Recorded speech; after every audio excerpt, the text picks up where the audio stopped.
I'm Matt Cooper and this is Bite Sides.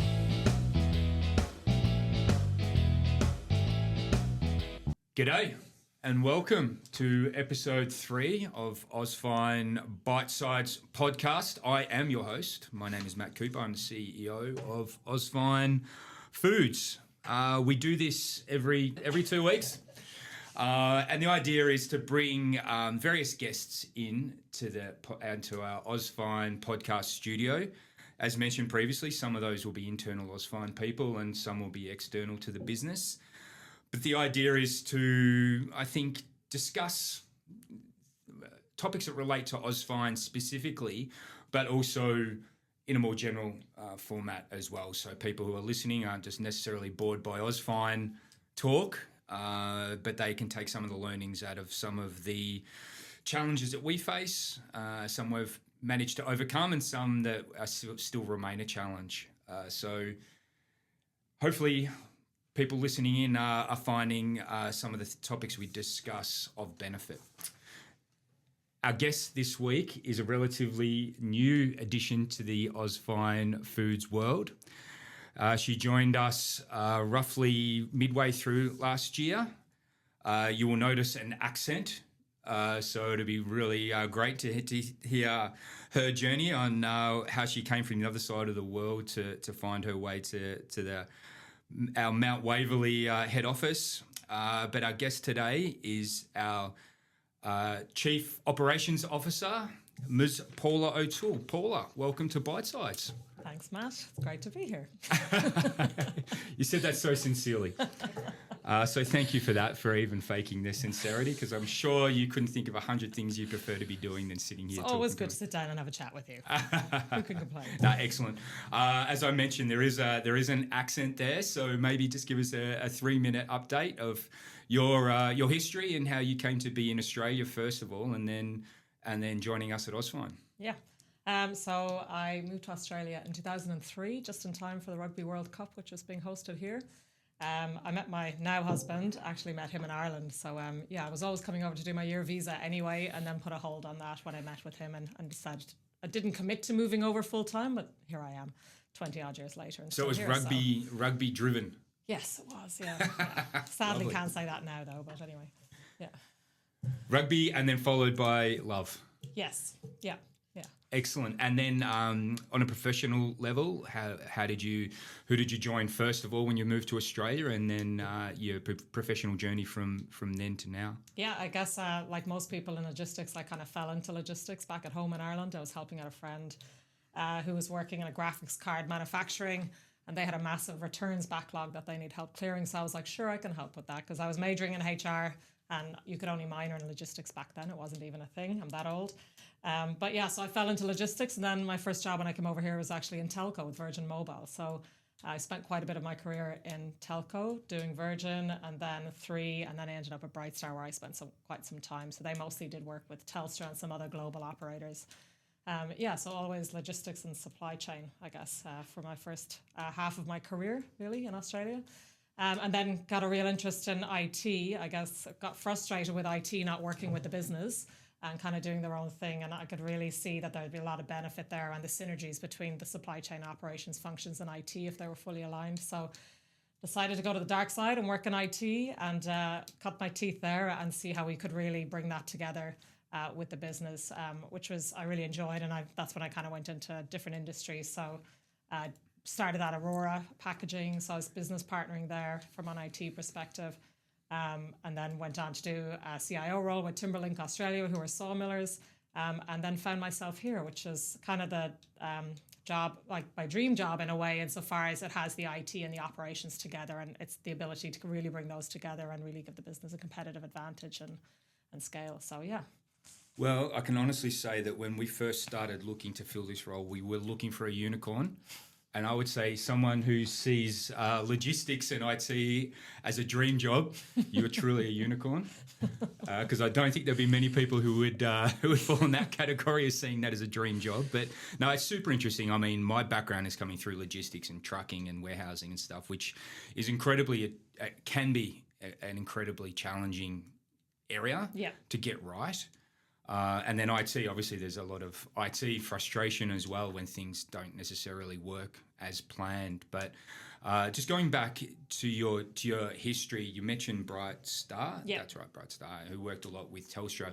And during our interview process for you coming into this role, I think you mentioned the year-on-year mandate that you needed to deliver some efficiency to Telstra through your job. So that always stuck in my mind that you're essentially under pressure each year to deliver efficiency or cost savings, etc. What was that?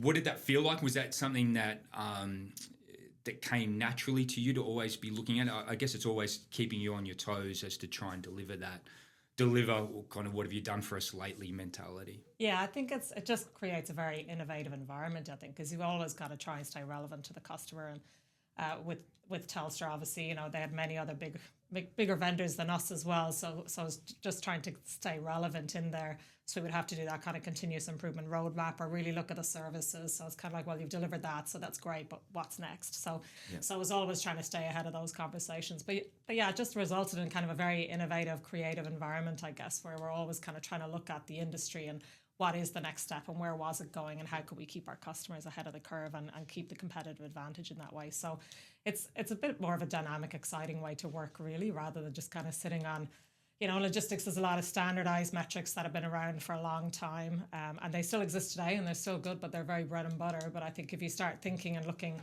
at the different opportunities as the market is changing, the environment is changing and customer needs are changing, then that's where it can be really exciting and actually make you want to get out of bed in the morning, really, I guess, because they were always trying to look at new and better ways of doing things. Yeah, really insightful, I think, and it was just it certainly would drive a culture of innovation within the organisation, having that expectation from such a major vendor to have those benchmarks that you needed to deliver on every year, and that's no doubt carried your way through your career. Yeah. So I guess from those initial roles here in Australia to then joining Ausfine, from what I would assume are much larger organisations, coming to, whilst we're not a tiny organisation, we're on a much smaller scale than what you experienced previously. Yeah. What would you say has been the good aspect of that, and what has been kind of some of the challenges around that? I think so. At Brightstar, we actually did start up in a lot of different countries, so it was kind of a bit of a startup mode as well in those where we set up operations in a couple of countries up in Asia. So I was involved in that and onboarding new customers and trying to sell services into new customers. So it was always a bit more execution focused, which is what I always liked. And I've deliberately never worked in businesses like Telstra or companies as large as that, because I feel like it's very bureaucratic and you can't really get that execution, which you kind of need to keep going to get that job satisfaction that you are executing and delivering. So I've always focused on the kind of medium to small sized enterprises, because I think if you can actually achieve and have an impact and achieve things and deliver and execute, and you have an organization that's willing to work with you and supports you and trusts you to go that way, then it's much more fulfilling from a job perspective. So I think from an Ausfine perspective, although not necessarily a startup, there's a lot of growth aspirations here and there's a lot of scaling that we need to do. And I think that's also what appealed to me, is that it is that very much an execution piece and how we need to kind of, you know, re-platform ourselves nearly to kind of get ourselves ready for the next phase of growth. And that's what drives me typically in jobs, is just something where you are creating, building, sometimes you're rebuilding, sometimes you're creating from nothing, but it's just that whole piece of just moving forward and getting that momentum and everyone going on the journey with you. It makes it quite exciting and enjoyable, really. Yeah, definitely. And I think that's been your challenge since you joined us, was that drive to standardize some of our processes, improvements around procedures, IT implementation across our systems, etc. I think growing our business over the years, we've definitely been guilty of saying yes to lots of different business opportunities that come across our desk. So as a result of that, we have baked in quite a lot of complexity. Sometimes that's our competitive advantage. Sometimes that's a challenge internally to deal with that.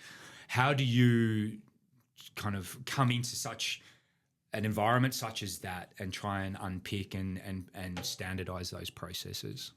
I think it's just kind of looking at what are the common threads within the business and what are the kind of core customer bases and core revenue drivers really for the business, right? So just understanding what they are and trying to standardize those where you can without impacting on the customer too much.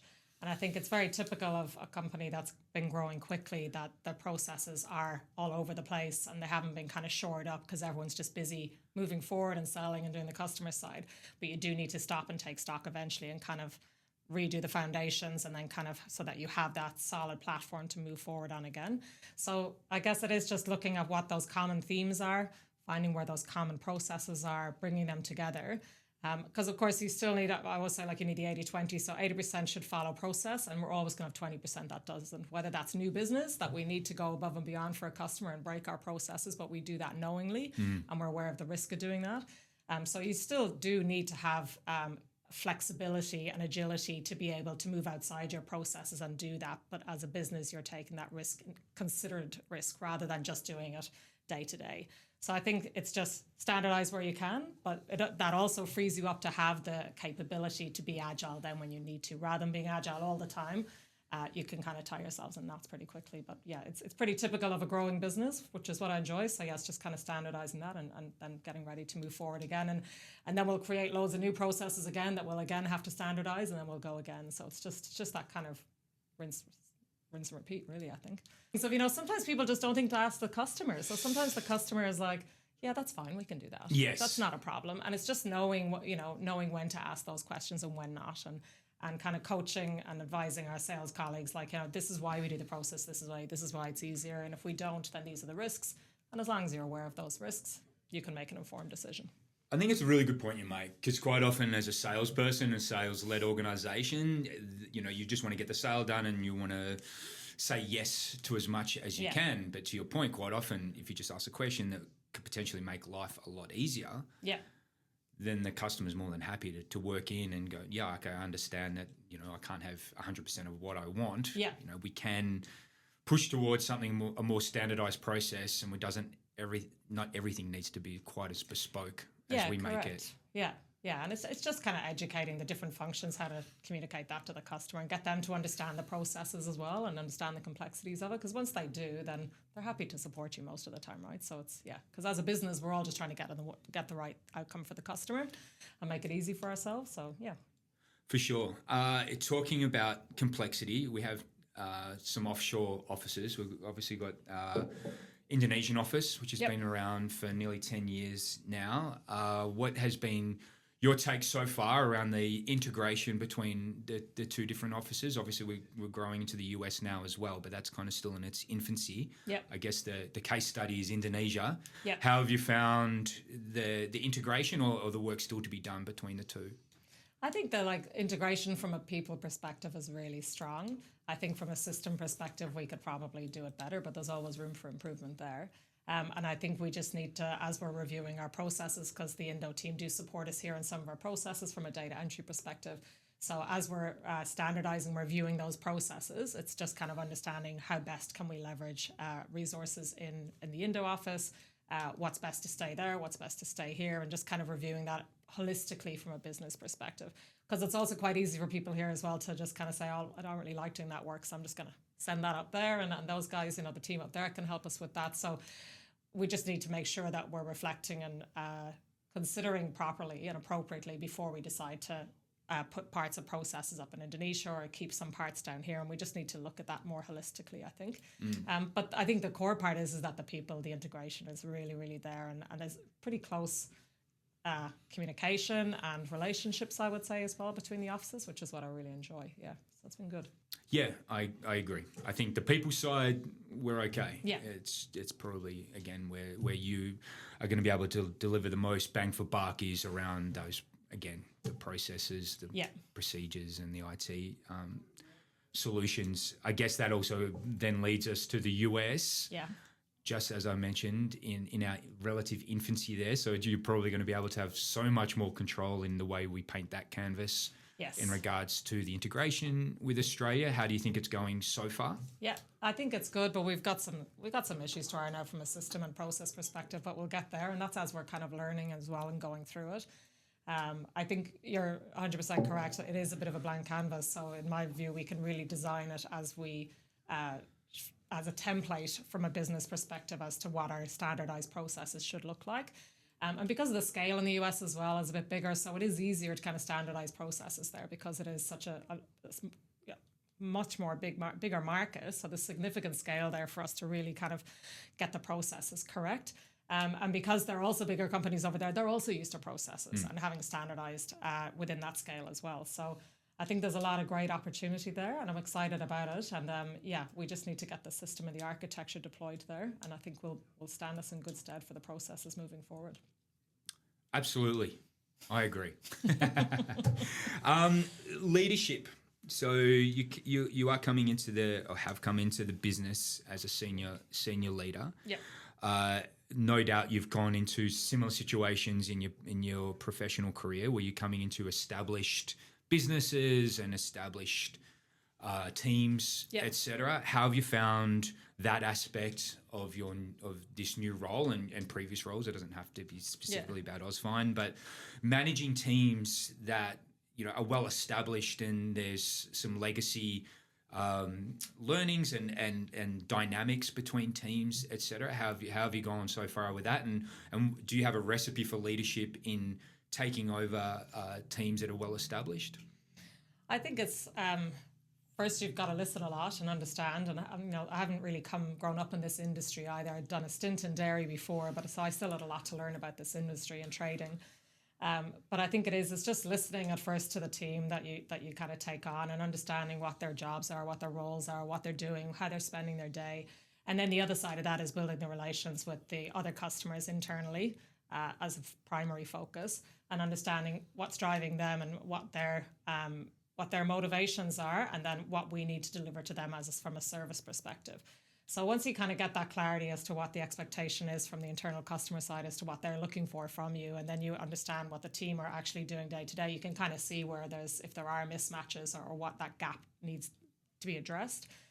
So that's typically where I would normally start, is doing that. And then, because often it's just expectation management, right? So it's just aligning those expectations. And as you've mentioned before, because we're a very sales-driven company, the ops team are just typically used to saying, yes, we'll do it that way. So it's now I'm kind of finding myself having to coach them, going, well, maybe we can challenge and kind of just, don't always just say yes, just respectfully challenge and ask, hey, what is there a reason we're breaking the process this time? Can we do it this way as we normally do? And so I guess it's just changing how people interact with each other, and getting people to challenge, and also, be open if they're not happy with the service they're getting. So rather than going around the process to kind of get to their outcome, rather than having that kind of face-to-face conversation going, hey, you know what, this isn't working for us. We need you to do this to make the customer, this is the promise that we made. So it's just really getting that discussion and interaction going and challenging respectfully for each other, because everyone really has the same goal, which is the outcome for the customer. So that's what I've seen is very good here, is everyone does care about the customer deeply. And it's just a matter of us doing that in a more harmonized way internally so we can actually help ourselves be more successful. Sure. Do you enjoy leadership of people? I do. Yeah, I do. My thing is I always try to make myself redundant, because I think if you're doing that, you're making sure that you're creating paths for people below you to come up, and then also for you to kind of move on to do other things as well. So that's typically my mantra, and I found that that's always worked. But I do like leading people. It's great especially when you're going in and you're doing a lot of change management, which is typically in my roles what I've done, is going in and kind of changing things up. So that's really fun, because you can kind of see people kind of switch. People, like the light switch goes to them at different times, kind of thing. But when it does, they're kind of like, oh, this is much more enjoyable, or this is better work to be doing, or this is more satisfying, and things like that. So I really enjoy that change piece and taking people on a journey and getting them to greater job satisfaction, I think, and greater accountability and ownership within their roles as well. Because at the end of the day, everyone just wants to come in and do a good job, right? So it's just making sure that everyone knows what a good job looks like in their role, and helping them to achieve that, including their development as well. So any development goals that they have that we can help them achieve as well, of course. Yeah, for sure, especially the learning mindset. And I think that, like most things, I think change becomes habit as well. I think that if we're definitely been in a state of change for quite some time here, and particularly over the last 12 to 18 months, there has been a lot of change, and that can be really hard. Yes. I think that can instill a bit of fear, the unknown, and people feeling decidedly uncomfortable with that. But I think people do get used to embracing change over time if handled in the right way. Yeah, I think so. I think humans, as in general, just hate change. We're terrible for change. But I think it's just making sure that people understand why the change, what the reason is for that change, and what it's going to look like when you get out through the other side. So I think if you can really communicate that and get people on board with that, then it makes sense to them and it's logical, that then you'll get them along on the journey. But yeah, and everyone does have their different pace and their different, I guess, thought process and learning as they go through change. But yeah, I guess, change is constant. That's the funny thing. It's like we're terrible for change as humans, but it is a constant. It's always there. And we've all been in roles going, we'll just get over this hump and then it'll be BAU, will be fine. It's like, that's never the case. It's so there's never always BAU. something else. And there is never BAU. No. So it's, so the change management is a big part of it. But I really enjoy that as well. Which kind of leads into the other part of your love, which is technology. Yep. How do you and the pace of change? Yep. Obviously, you did what you saw back in the Brightstar days to not only IT, but you're talking about telecommunications. Yep. Just everything is in constant change in that world. Yeah. Obviously, the hot topic at the moment is AI. Yeah. And for us, we're still in exploratory mode, which I think is true for a lot of people. Yeah.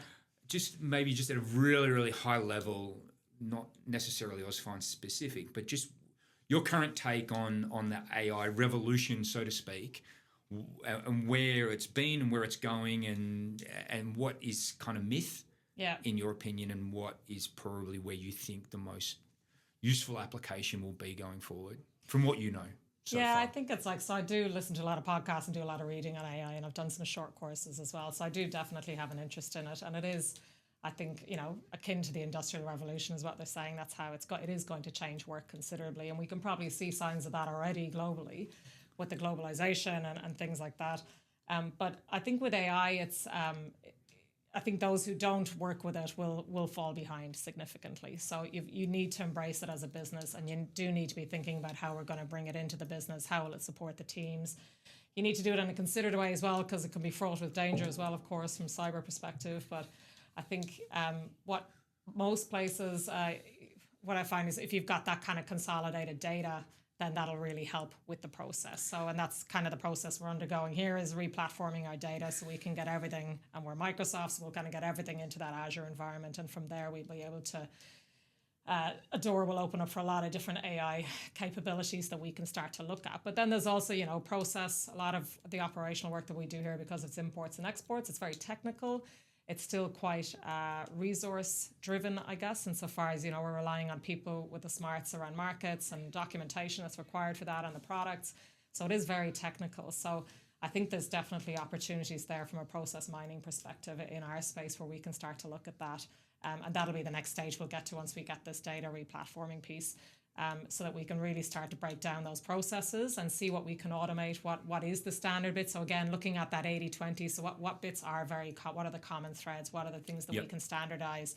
So I think that's probably where, I think that's where a lot of businesses are going, is that process mining. And I guess the wrong attitude in my mind is that you go into it with a view to reducing resources. It's actually it's freeing those resources up to do more value add activities that the AI can't yet do, right? So spot on. It's just kind of really elevating people in their roles and getting them to kind of think a bit more outside the box and creating the blank space for them to do that as well. So I think that's really true. Just that freeing up of the human resources to be more value add in what they do. Yeah. Particularly in our world, so where primarily trading dairy and meat products, they're restricted or prescribed goods. So we need health certificates if we want to be moving product across borders. That brings government into play. Yeah. We've seen the issue with tariffs, duties, the changing landscape of protectionist attitudes in certain markets, etc. So there is, whilst there's that type of human involvement, then that will require human involvement on our side as well. Yeah, correct. And mistakes are costly in that environment as well. So, if we do miss certificates or miss any declarations and things like that, it can prove to be a costly mistake as well. So it is critical that we get it right. So, we do have a lot of quality assurance as well within our processes, which is, people reviewing other people's work as well. But really in this day and age, as we're going through in the AI piece, there's probably got to be better ways for us to be able to do that as well. And if AI is doing QA, then chances are it'll be more accurate than a human anyway. So it's actually good to be able to get to that stage as well. Yes, yeah, I agree, and I guess getting back to your previous point about just having the data there for the AI to sit on top of, and the need for that data to be correct. The old saying, poo in, kind of poo out, to put the G-rated version on it. But that's, I think that's a challenge for a lot of businesses. Absolutely. And us included, making sure the data lake that you refer to quite often is actually got accurate information in it for the AI to do its thing. Yeah. And it's also... it's kind of organizing that as well, and that's something that has changed with the AI, is that it, can actually look at a lot of unstructured data now, whereas historically it always had to be structured data and tagged, and that took a lot of time to kind of curate all your data to make it meaningful, to then build the reports, whereas now with the AI it's a lot more unstructured data, so it can work with that and in different formats. So it's, I think that there's a lot more opportunity, and it's a lot quicker to get insights from your data now than it has been before. But with the AI piece, I think what's key and what you'll see in every case study is actually what is the business problem you're trying to solve. So you can kind of go in and have a look at all the data, but if you don't know what you're looking for... or what problem you're trying to solve. So I think that's probably something that we just need to have a think about, and every business should as well, is that what is that kind of case study, or what is that problem solve that we're looking to do, and to be quite definitive around, timing it as well. So like, we're going to do this for a couple of months. This is how we're going to resource it. This is the outcome we're expecting to get. And then ideally that'll work, and we can put that into scale, that it is a scalable process that we can roll out. So I think there's, as long as we're focused around it, because the reality is there's data everywhere. There's so much data, but we have it today, but having AI over that doesn't necessarily mean that we still going to know what it is that we're looking for out of that data. So yeah, for sure. And I think sometimes it can be a case of a solution looking for a problem. Yes. Yeah. Absolutely. But it's gonna, one thing's for sure, it won't be a linear journey as this AI rolls out across the world. There'll be lots of unexpected consequences, both good and bad. Yeah, I think. Probably the one aspect of moving away from tech at the moment, and we are coming towards the end of this, Paula, you'll be happy to know. A couple more questions, and then we've got a question from the audience. But moving away from tech just for the moment, back to planet Earth, I guess, in a sense, sustainability. Yep. Probably before Donald Trump coming into the White House, there was a lot of focus on sustainability and those projects regarding sustainability in the business and every area that we touch.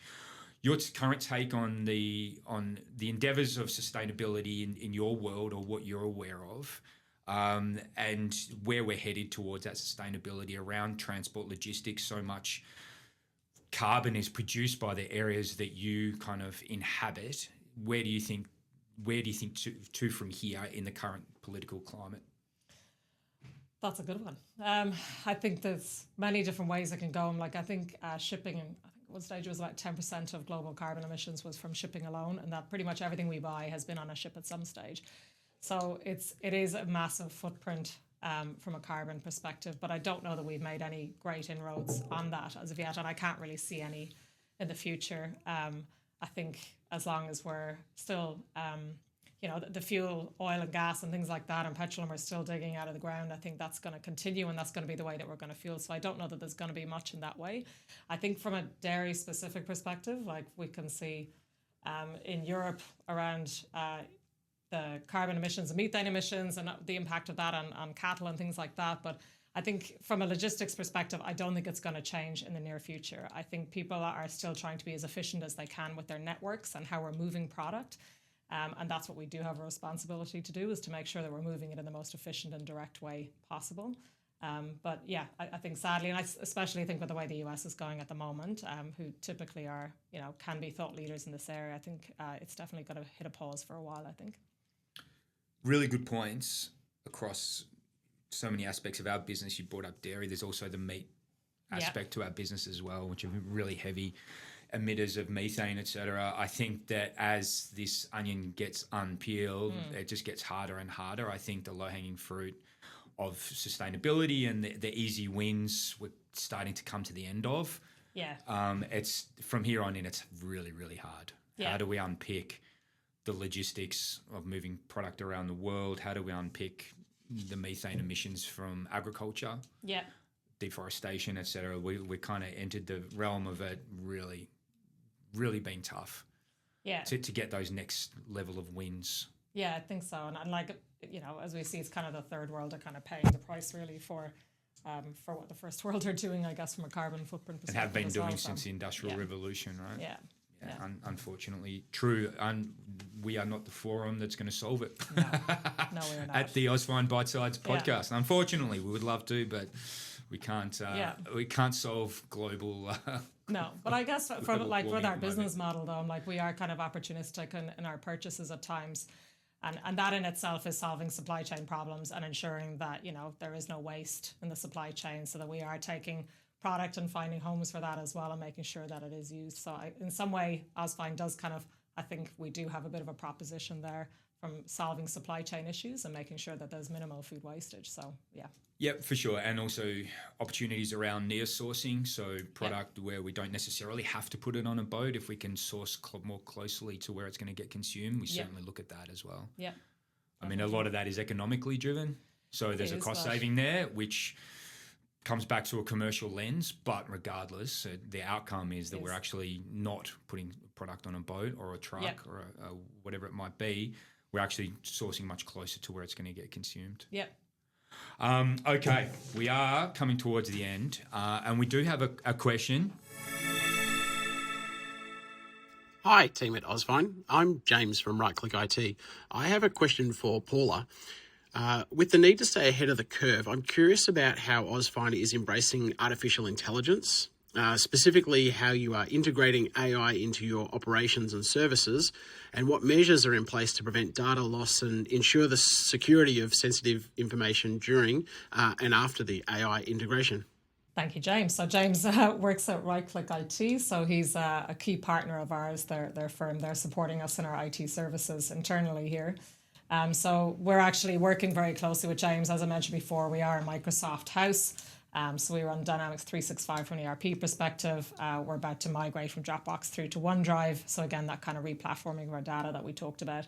But I guess it's getting leveraging Copilot within that Microsoft environment, making sure so everyone now has access to Copilot. We're encouraging people to get in there and use that and see how it can help them in their day-to-day lives.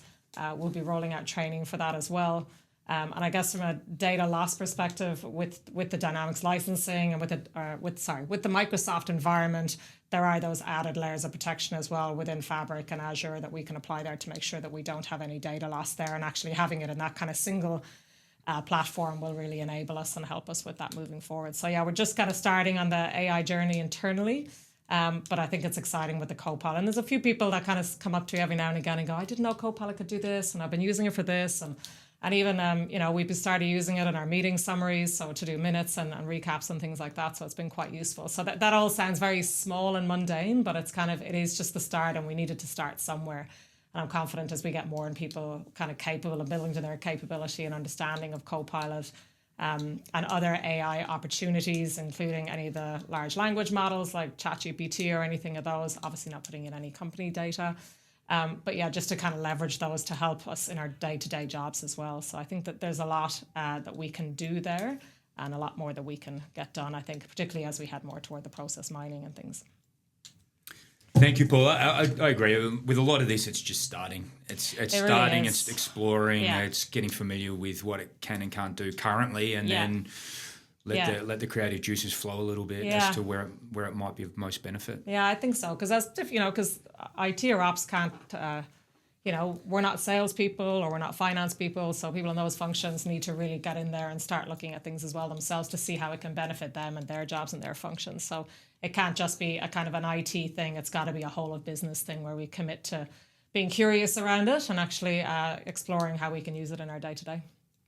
Excellent. Well, Paula, you'll be very happy to hear that we're at the end of episode 3 of the Ausfine Bite-Sides podcast. Thank you so much for giving Appreciate it. the last 35, 40 minutes, whatever it might be. It's great to listen to some of your insights, and it has been since you joined us. I'm always very interested to hear your take on whatever challenge we might be facing and getting your experience. So it's been great to hear your view, and then hopefully for people listening in might have got some benefit from it as well. Hopefully. Thanks very much. No worries. Thank you very much. Stay connected with us on LinkedIn, Instagram, our website, or our online store where you can go and buy lots of good stuff.